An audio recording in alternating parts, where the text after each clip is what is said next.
2014 সালে হয়েছিল বিনা ভোট, 2018 সালে হয়েছিল রাতের ভোট, 2024 সালে আমরা দেখেছিলাম দামি ভোট। শেখ হাসিনার পতনের পর ভেবেছিলাম 2026 সালে হবে আসল ভোট, কিন্তু 2026 সালে হয়েছে ম্যানেজ ভোট।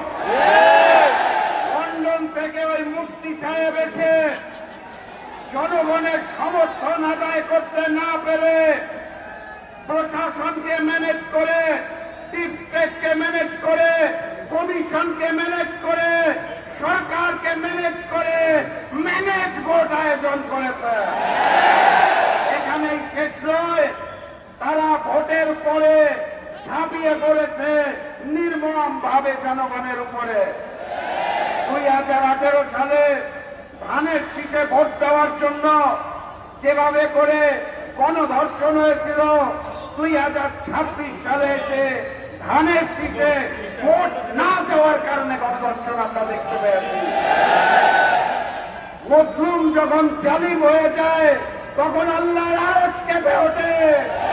আমি লন্ডনের মুফতি আর নতুন তাদেরকে বলতে চাই, মজলুমরা হাসতে জানে না, মজলুমরা কাঁদতে জানে না, মজলুমরা থামতে জানে না।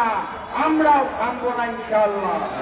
বিজয়ের পথে যাত্রা শুরু, জীবন অথবা মৃত্যু। আসসালামু আলাইকুম।